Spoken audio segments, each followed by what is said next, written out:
Namaste, everyone. So, for today, we'd like to take a look at how your clothing affects your posture. So, this is if you're using the recommended order, you haven't customized it. This is the second of all the fixing your furniture videos, right? It's like, wait a minute, clothing, furniture. Yes, actually, from your body's motion point of view, your clothing is furniture that it always has to work around. So this is the one for posture groups 5 through 7, meaning you're enough of a slouch that it causes discomfort sometimes. Maybe it's just occasionally uncomfortable. Maybe it's actually gotten kind of painful sometimes, but you can still move around. So you have pain, but you can still move. That's 5 through 7. So let's get started. The first thing, of course, to think about is shirts. Even I would agree that your shirt's just not an issue. It doesn't really matter. I've never seen a shirt that was so heavy you couldn't wear it, right? I mean, it doesn't really matter whether it's form fitting or what it's made out of or whether it's loose. It's not really going to impact your back, so it doesn't matter. That's good, right? Your pants and your shoes are a whole nother story. And this is going to be a little bit more difficult for you because while you, in some ways, some of this stuff you might already realize, you might not know the history for it or whatever, but you've definitely noticed from listening to your body's pain cues that this was something to fix, right? But you're probably also just kind of coping, whatever you do, whatever you might have strong opinions about, it's like, yeah, I already know it's a bit of an issue. Here's what I do, and I don't want to change it, right? You might want to allow some room for change there, right? Because you probably have some habits that aren't totally lined up with your health, and you don't realize that it's actually making the problem worse. But there is a way to approach it in a way that's helpful. It does not feel uncomfortable. So let's take a stab at this, right?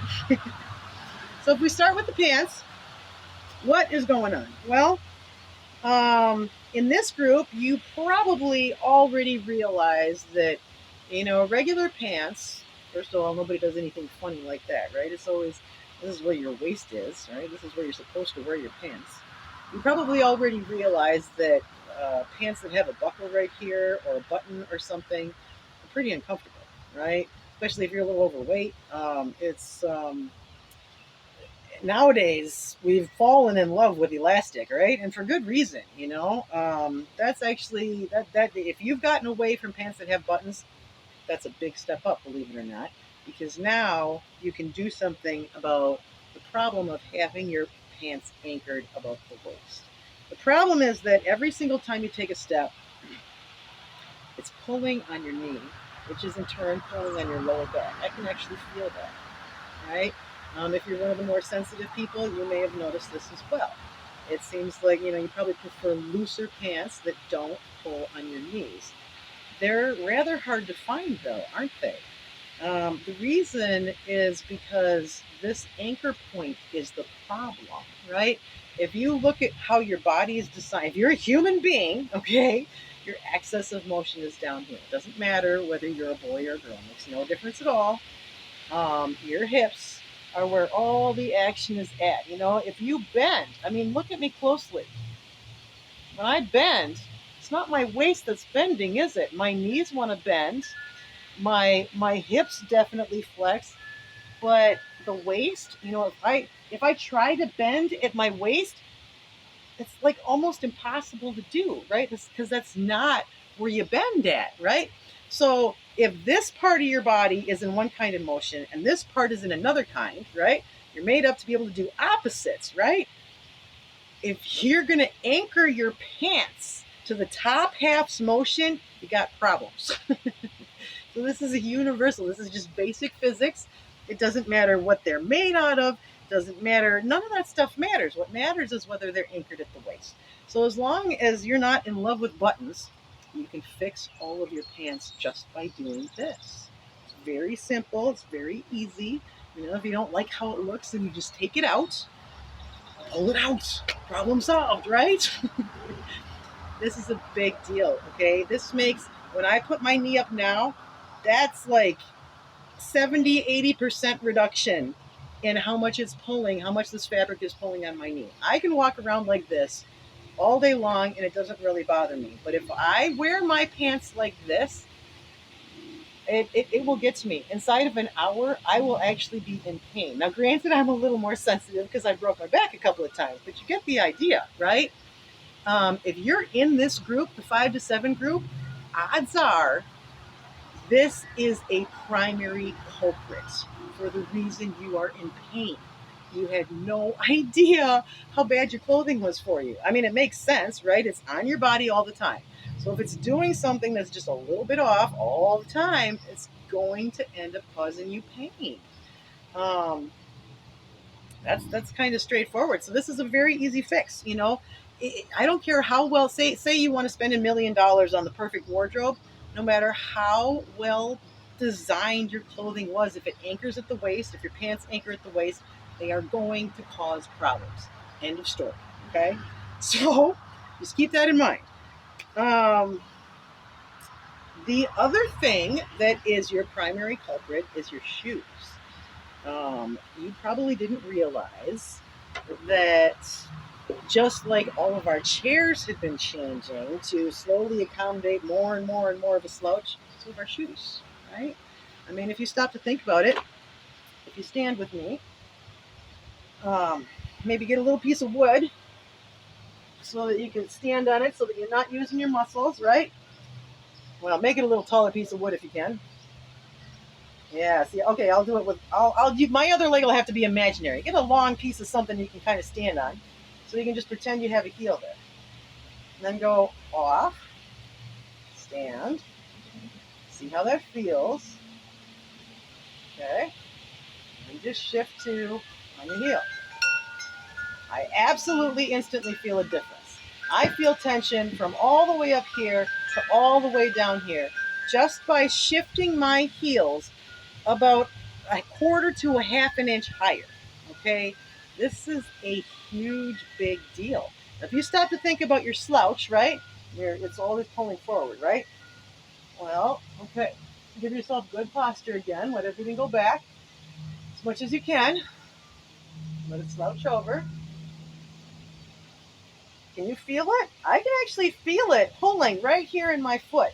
It's like my whole body wants to tip over, right? Like this is part of accommodating the slouch. Those heels are. And if you go into stores, the horrible part is that you can't even find shoes without a heel in the athletic section anymore. I mean, stop and think about it, right? This is, if you want healthy footwear that's not going to mess with your posture the way the pretty little girl ones do, right? You're still stuck. There's nothing without a heel anymore. It is almost, not completely, but it is unbelievably difficult. And if you're trying to buy them online, you can't even try them on. And now you can't even verify whether they're lying about the heel, because that's a new industry practice I've noticed in the last 10 years. I've noticed that when I go into the shoe section, they are now painting heels on the shoe that make it look like there isn't really a heel, when in fact there's a significant heel. If you actually use your fingers, which is very hard to do on this one on a closed toe shoe, but if you can use your fingers to feel how thick the sole is in the front and the back of the shoe, right? It's a noticeable difference. Like you can tell that there's a heel. So this is absolutely this is probably, I hate to say this in one way because everything does make a difference. And this is a big lifestyle problem, right? But there's a reason that this is the second out of the furniture videos. This is way powerful stuff. This is way, way, way more important than a lot of other stuff. If you did nothing but fix your chairs and your shoes, just those two things, it might very well take you from groups 5 to 7 to groups 2 to 4, just like that. I mean, it's that big of a deal. So, how do you fix your shoes? If everything's got a heel, stop looking for the expensive good version. Just give up because they're all shot. Unless you actually find one and you have the money, great, but you get the idea. Don't worry about it. Just learn how to modify your shoes. So if you're a kid, again, this is definitely a video you need your parents to watch because you need their help picking out clothes, right? And you need their help modifying these shoes because it's going to require a good knife. All you have to do is cut your heel off. Now for this group, the 5 to 7 group, you got to test it first before you think about modifying your shoes. Find a pair of shoes that does not have a heel and wear them for a day. Flip flops works, or actually it would work to go barefoot. Like if you can spend the whole day at home and not go anywhere and just stay barefoot all day long, perfect. That would absolutely work. See, this has to kind of get mentioned because a lot nowadays everybody wears their shoes everywhere, even inside of the house. As a cleaning lady, I can tell you that there's very few people that take their shoes off inside of the house. So make a special point of testing this before you go butchering your shoes, because there's some different levels of how to modify your shoes based on where you're at, right? Spend a whole day being completely barefoot or in a flat-soled shoe, and if it makes you uncomfortable, if it causes pain, then you can't just chop the whole heel off. Okay, you started to shift into the next group, and you need to start thinking about how much of a heel your body has learned to need. This is just like the pillow at night, right? If you're stuck in the slouch all the time, you gotta have a pillow or it hurts to sleep. Same kind of thing. If you need that heel, you want to take off a little bit at a time, like a quarter of an inch, very thin slice, just a little bit at a time. That will absolutely make a difference that you can feel. Your body is going to be happy with this. It's not going to consider it uncomfortable. It's small enough that it's not going to set off any uncomfortableness, right? But because it's heading in the right direction, your body's going to be like, yeah, do more of that. It's going to feel good, okay? So, and that's all you do. And it's a lot easier than you might think.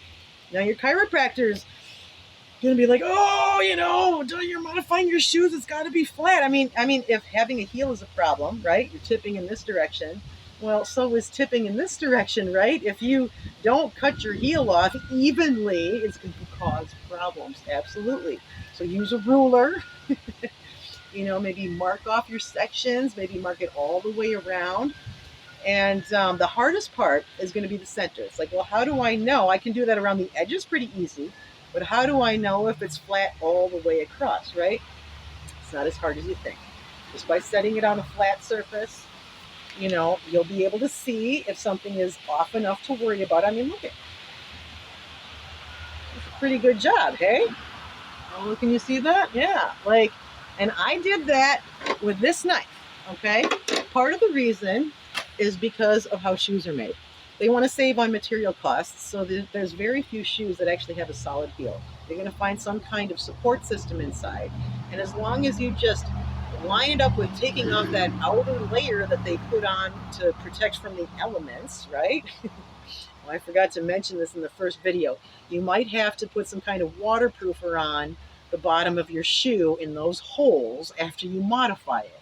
But it's important enough to do, okay? So it's got a guide that's going to help you make sure that this stays nice and level.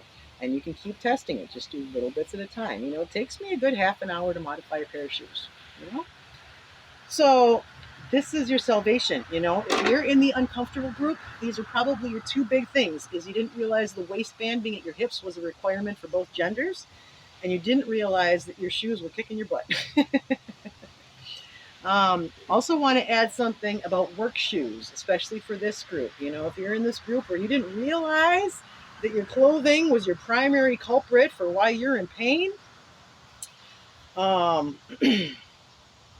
we got to give some thought to work shoes, especially because they have yet to make an OSHA regulated shoe that gives you proper posture. Ironic, isn't it? It's like, we're so worried about things running over and crushing our toes, but who cares if you're standing in a way that makes you hurt at the end of the day just from standing up? I mean, how much sense does this make, right?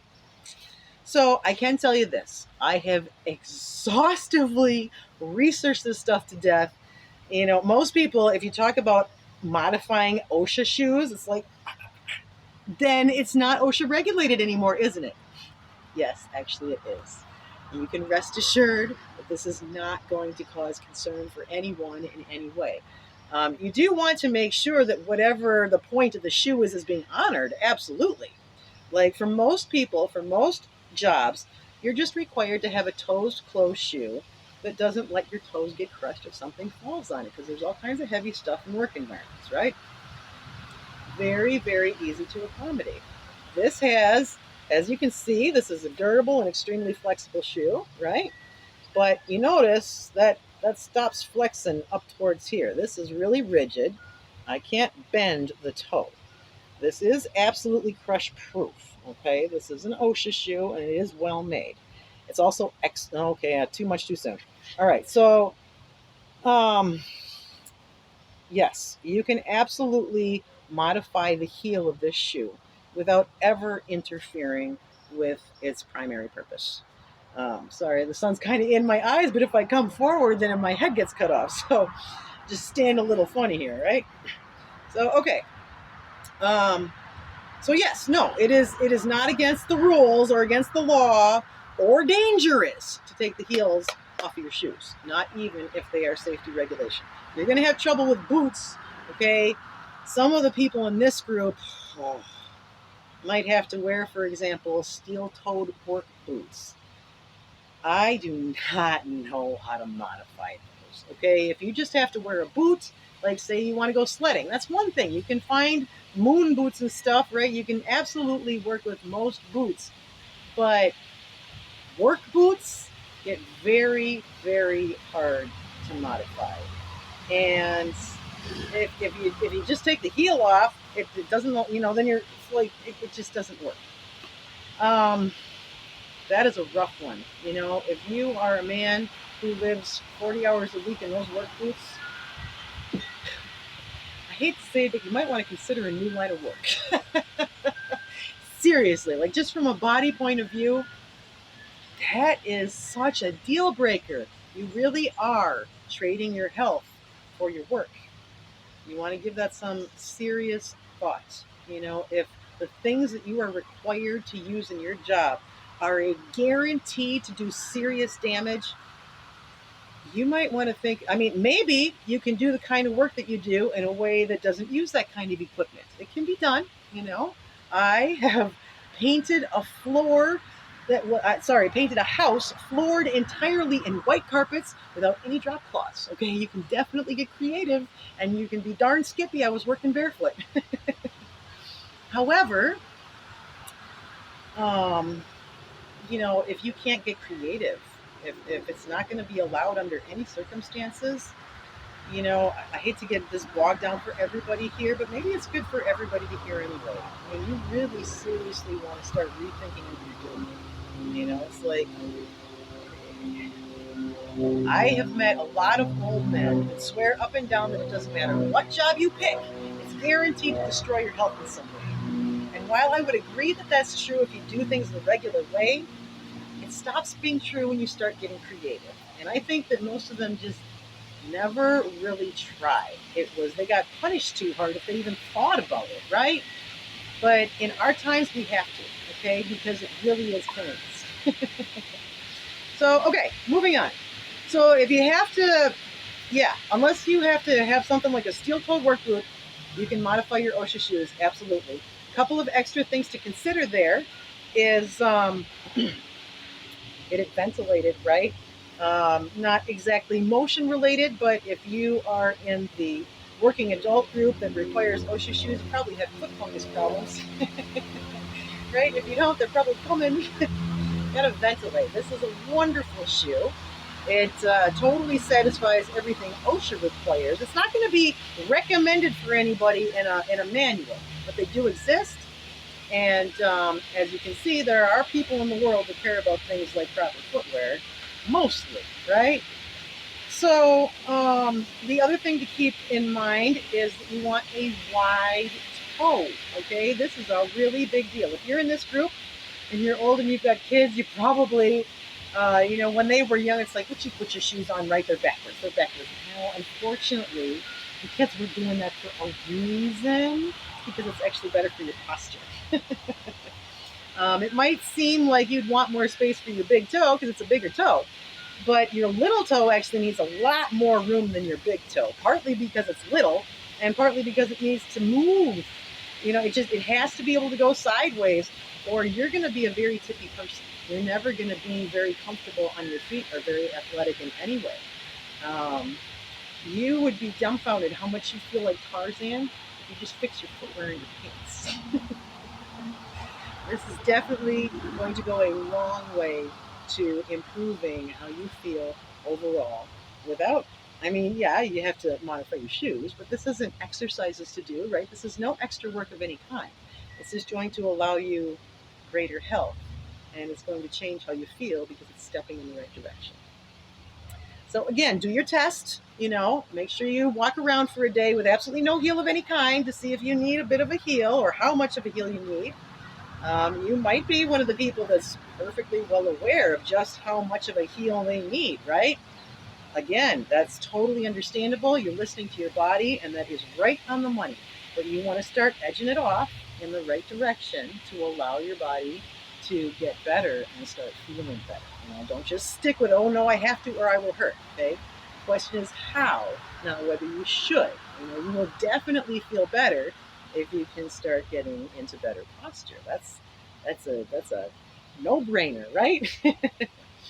So I think that should do it. Yeah, if you're hurting a little bit all the time, or most of the time, or even just a little bit of the time, this is probably the deal. Now, granted, the chair thing and the slouch thing and the screen thing is huge, right? Okay, but if I lumped chairs and screens, like sitting on your phone, up against shoes and pants, it is really hard to decide which one comes first. They are incredibly, incredibly important things. If you do only these first two videos, it's going to have a whopping difference, right? I mean, you're still like 3 groups away from the tipping point, but it is whopping, especially because it's new and you didn't know that this was an issue. So you try something that works better. So I think that should do it. If you're doing this course for credit, don't forget to send me a picture to ange@cleaninguplady.us. Send me a picture of a modified pair of shoes. Namaste.